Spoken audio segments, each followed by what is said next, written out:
ठंड में छत पर सोने वाला गांव।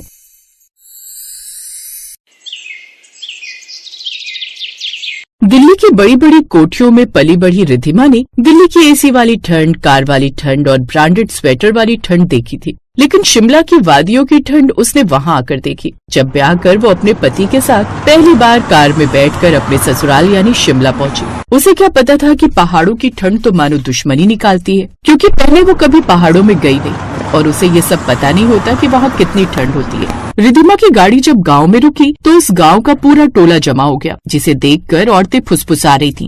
अरे देखो देखो, यही है दिल्ली वाली बहू। अरे इसकी शॉल देख कितनी महंगी लगती है, हमारी तो साल भर की कमाई से भी इतने पैसे जमा न हो पाए। सही कहा बहन, लेकिन तुम देखना ठंड में बड़ी सी रजाई उड़ेगी, गाँव वाली देसी रजाई से इसका कुछ ना होगा। अब देखना इसकी हड्डियां कैसे कांपेगी। हो, यहाँ तो कितनी ठंड है समीर, मेरा तो ठंड से कांपकर बुरा हाल हो रहा है। तभी समीर और रिद्धिमा के स्वागत के लिए उसकी सास हाथों में आरती की थाली लिए खड़ी हुई थी, साथ ही उसकी बेटी यानी कि ननद निधि भी खड़ी थी। अरे ये क्या माँ, ये मोम की गुड़िया तो कैसे थर थर कांप रही है। चल तू जाकर चूल्हा जला दे, बहू आग सेकेगी तो उसे आराम मिलेगा। बहुत ठंड है माँ जी।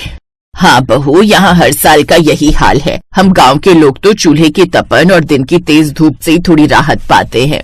कुछ देर तक चूल्हे की तपन के पास बैठने से उसे राहत मिलती है। लो भाभी, अब गर्मा गर्म चाय भी पी लो। अरे नहीं, मैं चाय नहीं पीती, कॉफी है तो वही बना दो। क्या कहा, कॉफी? चुप करनी थी, हंस क्यों रही है? हंसू नहीं तो क्या करूँ माँ, आपने भाभी की फरमाइशें सुनी। अरे भाभी, यहाँ कॉफी का पैकेट नहीं मिलता, क्योंकि ठंड में लोगों को बस चाय ही पसंद आती है, वो भी अदरक वाली। कहो तो बना दूं? आप पियेंगी ना तो ठंड भी यूं गायब हो जाएगी और आप अपनी कॉफी भूल जाएंगी, वो अलग। अच्छा ऐसी बात है तो फिर ठीक है, चाय ही बना दो। फिर कुछ देर बाद अच्छी तरह हाथ सेकने के बाद रिद्धिमा तुरंत अपने कमरे में गई। हे भगवान, शहर में अगर घर में बैठे हुए ठंड लगे तो हम एसी को स्विच ऑफ कर देते थे, लेकिन यहाँ तो वो सब भी ऑप्शन नहीं है। इतने में रिद्धिमा की माँ का फोन आ गया। कैसी है मेरी बेटी? मम्मा यहाँ तो बहुत ठंड है, मेरी तो जमकर कुल्फी बन गई है। रिद्धिमा बेटी, तभी तो तुम्हें कहा था कि उस लड़के से शादी मत कर, लेकिन तू तो प्यार में अंधी हो गई थी। कहाँ तेरा एसी वाला कमरा और गाँव की ठंडी हवा। खैर तू अब अपना ख्याल रखना बेटी और संभल कर रहना। हाँ माँ, कोशिश तो वही कर रही हूँ। ऐसा कहकर रिद्धिमा ने फोन रख दिया, लेकिन रिद्धिमा अभी ये नहीं जानती थी कि आगे उसका क्या हाल होने वाला है। दरअसल उस गांव की एक अनोखी परंपरा थी। ठंड शुरू होते ही लोग छत पर सोने लगते थे, क्योंकि उनके बुजुर्गों का मानना था कि पहली ठंड छत पर काट ली जाए तो साल भर बीमारी नहीं लगती। लेकिन शहर में पली बढ़ी रिद्धिमा के लिए ठंड में छत पर सोना किसी सजा से कम नहीं होता। फिर शाम को समीर ने रिद्धिमा से कहा, रिद्धिमा तुम्हारा भी से ये हाल है तो फिर रात को जब छत पर सोना होगा तब क्या होगा? क्या मतलब तुम्हारा समीर? रिद्धिमा, आज रात छत पर चलेंगे, माँ ने ऊपर बिस्तर भी डलवा दिया है। छत पर? समीर तुम मजाक कर रहे हो ना, इतनी ठंड में कोई छत पर सोता है क्या? अरे हाँ, बल्कि यहाँ तो पूरा गांव छत पर ही सोता है और कहते हैं कि पहली ठंड छत पर काटना जरूरी है, वरना क्या? भगवान नाराज हो जाएंगे। बहू मजाक मत करो, हमारे बुजुर्ग कहते आए हैं कि ठंड की पहली रात छत पर बिताने से शरीर में गर्मी बनी रहती है और बीमारी नहीं लगती। ये हमारे गाँव की रीत है। बीमारी नहीं लगती? मुझे तो लगता है मैं ठंड से ही मर जाऊंगी। अब मैंने खाना बना दिया है, चलो चलकर खा लो, इसके बाद सब मिलकर छत पर ही सोएंगे। ये बात सुनते ही जैसे रिद्धिमा के हाथ पांव फूलने लगते हैं और उसके बाद छत पर सोने चले जाते हैं। आसमान में तारे चमक रहे थे और हवा इतनी ठंडी कि जैसे हर सांस के साथ बर्फ अंदर जा रही हो। निधि और उसकी सास छत पर कंबल और रजाइयाँ ले जा रहे थे और कुछ देर में उन्होंने सबके लिए बिस्तर लगा दिया। भाभी जल्दी आइए, आज तो मजा आएगा, हवा इतनी तेज है कि रजाई भी उड़ जाए। रजाई भी उड़ जाएगी तो हमारी तो सुबह तक कुल्फी जम जाएगी। ओह गॉड, मेरे प्राणों की रक्षा करना। फिर कुछ देर बाद छत पर पहुँचते ही रिद्धिमा पूरी तरह ठंड से ठिठुर गई। तेज हवाएं उसके चेहरे पर चाबुक की तरह लग रही थी। हे भगवान, ये लोग यहाँ इतनी ठंड में कैसे सो लेते हैं? डोंट वरी रिद्धिमा, ये देखो मैं तुम्हारे लिए गर्म पानी की बोतल ले आया हूँ। आ जाओ, मैं गर्म पानी की बोतल रख देता। उस गर्म बोतल को अपने पास रखना, तुम्हें ज्यादा ठंड नहीं लगेगी। तभी बगल वाली छत से पड़ोस की उर्मिला आवाज लगाते हुए कहती है, अरे पुष्पा, आज तुम्हारी बहू भी छत पर ही सो रही है क्या? हाँ बहन, शहर से आई है ना, पर अब तो इस गांव की बहू बन गई है तो यहाँ की रीत तो उसे निभानी ही पड़ेगी ना। ये सुनकर रिद्धिमा मन ही मन सोचती है, रीत है ये या यातना? तभी पड़ोस की छत पर कुछ लड़कियां कहती हैं, अरे नहीं शहरी भाभी, मूंगफली खाओगी क्या? इससे गर्माहट मिलेगी। बाय गॉड, यहाँ मुझे ठंड देखकर बुखार चढ़ने वाला है और इन्हें मूंगफलियों की पड़ी हुई है। नहीं नहीं, मुझे नहीं चाहिए, आप लोग खाइए। फिर जैसे जैसे रात होने लगी हवा और ठंडी हो गई थी। रिधिमा हर 5 मिनट में समीर से एक ही बात कह रही थी, समीर बहुत ठंड है, हम नीचे कमरे में चले, या तो मेरी कुल्फी जम जाएगी। थोड़ी देर और सब लोग है ना, तुम अकेले कमरे में जाओगी तो ठीक नहीं लगेगा। और फिर सभी गांव वाले अपनी अपनी छतों पर सोते हैं, देखो तो कितना मजा आ रहा है। क्या खाक मजा आ रहा है। तभी नीचे आंगन से अचानक ठक ठक की आवाज आई। अरे ये क्या आवाज है? लगता है किसी ने दरवाजा खटखटाया है। अब सभी डर कर नीचे भागे। गांव का डाकिया श्याम कांपता हुआ दरवाजे पर खड़ा था। पुष्पा बहन, मुझे शहर से चिट्ठी लाते वक्त अंधेरा हो गया, लेकिन मेरे हाथ सुन्न हो गए। आग तापने की जगह दे दो। तू भी न श्याम, मेरे प्राण ही निकाल देता। चल आजा। पुष्पा देवी तुरंत उसे अंदर बिठाकर चूल्हे के पास ले गई। बहन जी, आज तो ठंड बहुत है, आज रात तो छत पर भी जम जाएंगे लोग। ये सुनते ही रिधिमा ने समीर की ओर देखा, जैसे वो आंखों से बस एक ही बात कह रही हो कि अब तो समझो। कुछ देर बाद डाकिया हाथ ताप कर आगे की ओर चला गया और रिधिमा के ससुराल वाले फिर ऊपर छत पर सोने चले गए। लेकिन अब हवा और तेज थी, रजाई में भी ठंड आर पार चुभ रही थी। रिधिमा ने हिम्मत करके कहा, माँ जी सच कहूँ तो मेरा शरीर सुन्न हो रहा है, अगर आपको बुरा न लगे तो हम कमरे में सोने चले जाएं। देख बहू, रीति रिवाज तो निभाने होते हैं, पर अगर तुम्हें इतना ही कष्ट हो रहा है तो तुम नीचे जा सकती हो। अब रिधिमा के चेहरे पर थोड़ी राहत की चमक आई, लेकिन जैसे ही वो अपना बिस्तर लेकर नीचे सोने जाने लगी, तभी सामने वाली छत से पड़ोसी कमला काकी चिल्लाई, अरे सरोज, क्या आप बहू को नीचे भेज रही हो? ये कैसी बात है बहन? पहली ठंड में छत पर सोना जरूरी है, वरना साल भर सर्दी खांसी नहीं छोड़ेगी। बात तो ठीक है बहन, पर काकी सही कह रही हैं। अरे माना कि नई सैरी बहू है, पर रीत तो सबको निभानी चाहिए। उसे बोलिए छत पर सोने को। ये सुनकर रिधिमा को लगा जैसे उसे अदालत में खड़ा कर दिया गया हो। अब सास ने उसे नीचे जाने से रोक दिया। बहू, तुझे भी अब यहीं सोना पड़ेगा, नहीं तो काकी और नीलम की तरह सब गांव वाले कल तक 100 बातें बनाएंगे कि कैसी बहू है, बस अपनी चिंता है इसे। अब ना चाहते हुए भी उसे ठंड में वहीं सबके साथ छत पर ही सोना पड़ा। लेकिन उस कड़कड़ाती ठंड में वो लगातार कांपे जा रही थी और कुछ देर बाद वो बुरी तरह कांपने लगी। अपनी पत्नी की ऐसी हालत देखकर समीर को उस पर दया आ गई और वो गुस्से में बोला, बस बहुत हुआ, किसी को हमारी सेहत से ज्यादा रीति रिवाज की चिंता है तो रहने दो, मैं अपनी पत्नी को नीचे ले जा रहा हूँ। अरे लेकिन लोग क्या कहेंगे कि कैसी नाजुक बहू है इनकी, और गांव की और बहुएं भी तो छत पर ही सोती हैं। मैंने कहा ना बाबूजी, मेरे लिए मेरी बीवी की जान ज्यादा जरूरी है, न कि गांव वालों के रीति रिवाज। अब सारा परिवार शांत हो गया। सास भी कुछ नहीं बोली। तभी पड़ोस वाली छत में सो रहे 8 साल के टिंकू की हालत एकदम से बिगड़ गई। ठंड के मारे उसका चेहरा नीला पड़ गया। मेरा बच्चा टिंकू, उठना, क्या हुआ?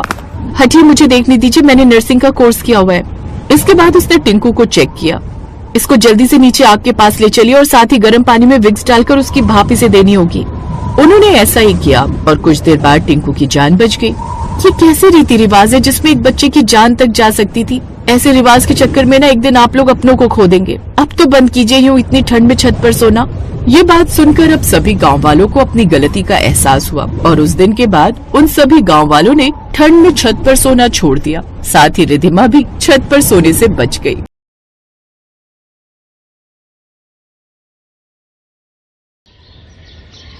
सिवली, मैपा, कहाँ हो तुम दोनों? जल्दी इधर आओ। आ रही हूँ माँ। चल सिवली, माँ बुला रही है। हाँ माँ, कुछ कहा आपने? सुनो तुम दोनों, आज मैं जादू बना रही हूँ, मेरी मदद कौन करेगा? क्या जादू? मैं हूँ ना, मैं करूँगी आपकी मदद। नहीं दीदी, तुम रहने दो, मैं माँ की मदद कर दूंगी। अच्छा अच्छा, लड़ो मत। एक काम करो, तुम दोनों ही बना लो, मैं बाकी का काम देख लेती हूँ। नहीं माँ, आपके हाथ के जादू का मजा ही कुछ अलग है। क्यों दीदी? हाँ, ये सही कह रही है, आप ही बनाओ ना। एक काम करो सिवली, तुम माँ की मदद करो, मैं बाकी का काम देख लेती हूँ। ठीक है दीदी। माँ जल्दी से बताओ क्या क्या करना है, मुझे तो अभी से भूख लगने लगी है। सिवली की इस बात पर थेपा और मई पास जोर जोर से हंसने लगी। ये कहानी है शिलोंग के पास बसे लापालंग के एक छोटे से गांव की, जहाँ थेपा अपने 2 बेटों बिजॉय और तोरुण के साथ रहती थी। महिपा और सिवली उसकी बहुएं थी। थेपा स्वभाव की जितनी अच्छी थी, उसे बहुएं भी उतनी ही अच्छी मिली थी। दोनों बहुएं अपनी सास से बहुत प्यार करती थीं और उसे माँ कहकर बुलाती थीं। बिजॉय एक दुकान पर काम करता था, जहाँ पॉलीथीन और तिरपाल वगैरह बेचे जाते थे, जबकि छोटा भाई तोरुण एक बढ़ई के यहाँ काम करता था। थेपा और उसकी दोनों बहुएं घर संभालती थीं। बिजॉय और तोरुण इतना कमा लेते थे कि आराम से घर का खर्च चल जाता था, और इससे ज्यादा की ना तो थेपा को जरूरत थी और ना ही चाहत। हंसी खुशी परिवार का गुजारा चल रहा था। और फिर एक दिन रसोई में काम करते हुए, माँ मुझे झटका महसूस हुआ। हाँ माँ, मुझे भी लगा जैसे हल्का सा भूकंप आए हो। हे भगवान, दया करो हम पर। पिछली बार भी वो सर्दी का ही महीना था जब भूकंप आया था। पता है गांव में 3-4 मकान गिर गए थे। ये कब की बात है माँ? तुम दोनों की शादी नहीं हुई थी, बिजॉय और तोरुण छोटे थे। तब अचानक एक रात को धरती जोर से हिली और फिर कुछ ही देर में हर तरफ तबाही ही तबाही दिखने लगी थी। कई मकान टूट गए थे, सड़कें भी टूट गई थी। कई महीने लग गए थे सब ठीक होने में। चलो ये तो अच्छा, इस बार उतना तेज भूकंप नहीं था। हाँ शायद, दुआ करो कि ये वापस ना लौटे। उस दिन सिवली और महिपा तो भूकंप को भूलकर अपने काम पर लग गई, लेकिन थेपा परेशान थी। तभी शाम को अचानक एक छोटा ट्रक थेपा के घर आकर रुका। तुझे कितनी बार मना किया है बिजॉय की दुकान का सामान यहाँ घर में मत लाया कर। वो बस एक रात के लिए है। कल सुबह दुकान का मालिक अपनी कार लेकर आएगा और सामान लेकर चला जाएगा। वो तो ठीक है, पर इसे रखेंगे कहाँ? घर में वैसे भी जगह नहीं बचती है। अच्छा माँ, घर के अंदर नहीं रखूंगा, यहीं रख दूंगा बरामदे में। रहने दे। रात में अगर बारिश हो गई तो तेरा ये सारा सामान खराब हो जाएगा। माँ वो तिरपाल है, वो बारिश के लिए ही बना है। बिजॉय ने अपना सारा सामान जैसे ही बरामदे में रखा कि तभी एक और छोटा ट्रक थेपा के घर के बाहर आकर रुका। ये भी तेरा सामान है क्या बिजॉय? माँ ये मेरा सामान है, कुछ लकड़ियां हैं बस। हे भगवान, तुम दोनों ने अपने घर को गोदाम बनाकर रख दिया है। अब तू इसे कहाँ रखेगा? अरे आप चिंता मत करो, ये भैया का तिरपाल है ना, इसी के नीचे रख दूंगा। अगर बारिश आई तो ये भीगेंगी नहीं। हाँ ठीक है, चलो अब दोनों हाथ मुंह धो लो और खाना खा लो। पूरा परिवार एक साथ खाना खाने बैठ गया और बातें करने लगा। माँ, आज तुमको भूकंप महसूस हुआ था क्या? हाँ क्यों, तुझे भी महसूस हुआ था क्या? हाँ, मैं जब सामान ले रहा था तब मुझे भी लगा था, पर इस बार तो बहुत धीमा झटका लगा था। दुआ करो कि सब ठीक रहे। पिछली बार का याद है ना जब भूकंप? थेपा अपनी बात पूरी कर भी नहीं पाई थी कि अचानक धरती जोर जोर से हिलने लगी। थेपा का पूरा घर भी जोर जोर से हिलने लगा। ये देखकर किसी को कुछ समझ नहीं आया। तभी थेपा जोर से चिल्लाई, भागो, जल्दी बाहर भागो, भूकंप आ रहा है। बिजॉय तू जल्दी से महिपा और सिवली को बाहर लेकर निकल। जैसे ही वो सभी घर से बाहर आए, उनका घर उनकी आंखों के सामने ही भरभरा कर गिरने लगा और फिर थोड़ी ही देर में पूरा मकान मलबे में बदल गया। उनके घर को जाने वाली सड़क टूट गई थी और उसके बीच एक बड़ी सी दरार आ गई थी। पूरे गांव में हल्ला मच गया और देखते ही देखते गांव के सारे मकान गिरने लगे। अब हम क्या करेंगे माँ जी? हाँ माँ, कुछ नहीं बचा, अब हम क्या करेंगे? तुम दोनों चिंता मत करो, भगवान सब ठीक करेगा। थेपा ने ये बात कह तो दी थी, लेकिन वो खुद नहीं जानती थी कि अब आगे क्या होने वाला है। उनका घर गिर चुका था, खाने पीने का सारा सामान मलबे में दब चुका था और ऊपर से बर्फीली हवाएं उनका बुरा हाल कर रही थी। तभी महिपा ने झट से कुछ लकड़ियां इकट्ठा की और आग जलाई। आग के सहारे वो लोग काफी देर तक बैठे रहे। वो रात बहुत भारी गुजरी। सिवली, माँ को तो तेज बुखार है। ये फोन भी काम नहीं कर रहा है, क्या करूं अब? भैया, जरूर मोबाइल टावर भी गिर गए होंगे। अब हम मदद कैसे बुलाएंगे? हम तो बाइक भी नहीं चला सकते। सड़कों पर देखो कितनी चौड़ी दरार है। तोरुण, कैसे भी करके माँ को ठंड से बचाना होगा। पर कैसे भैया, हम क्या करें? बिजॉय और तोरुण अपनी माँ की ऐसी हालत देखकर बहुत परेशान थे। तभी सिवली की नजर मलबे में दबे तिरपाल पर पड़ी, जिसका एक सिरा बाहर दिखाई दे रहा था। सिवली भागकर गई और महिपा भी उसकी मदद करने को आगे आई और फिर दोनों ने वो सारा तिरपाल खींच लिया।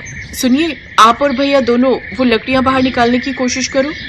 अरे पर तुम करना क्या चाहती हो? हाँ मैं समझ गई, सिवली सही सोच रही है। तोरुण, तुम लकड़ियां निकालो तो सही। और देखते ही देखते उन दोनों ने अपने टूटे हुए घर के सामने एक बड़ा और मजबूत तंबू बना दिया। अरे वाह महिपा, सिवली, मान गए तुम दोनों को यार। तुम दोनों तो बहुत जुगाड़ू हो। अभी हमारी तारीफ करने का वक्त नहीं है, जल्दी से माँ को अंदर लाओ, हमें उन्हें गर्मी देनी होगी। सिवली ने तंबू के अंदर आग जलाई और थेपा को उसके पास लिटा दिया। गर्मी की वजह से अब थेपा को अच्छा महसूस हो रहा था। सिवली, महिपा, कितना तिरपाल बचा है? अभी तो बहुत सारा है, पर आप क्यों पूछ रही हैं माँ? देखो, पूरा गांव तबाह हो गया है। छोटे छोटे बच्चे ठंड से ठिठुर रहे हैं। जितने हो सके ऐसे ही तंबू बनाने की कोशिश करो और सबकी मदद करो। ठीक है माँ, जैसा आप कहो। फिर अगले ही पल दोनों भाई और उनकी पत्नियां गांव के सभी लोगों के लिए तिरपाल और लकड़ियों से तंबू बनाने में जुट गए। शाम तक गांव के हर परिवार के पास अपना तंबू था। शाबाश मेरी बहुओं, मुझे तुम पर बहुत गर्व है। मुझे नहीं पता था कि मेरी सीधी साधी बहुएं इतनी जुगाड़ू हैं। जुग जुग जियो मेरी बच्चियों। Best buddies. Hello friends, thanks for watching this video. अगर आपको ये वीडियो पसंद आया है तो प्लीज लाइक, सब्सक्राइब, कमेंट्स करें इस वीडियो पर और हाँ, शेयर करना भी ना भूलें। और भी मजेदार वीडियो देखने के लिए नीचे दिए गए बेल आइकॉन को दबाएं। देखते रहिए बेस्ट बडीज।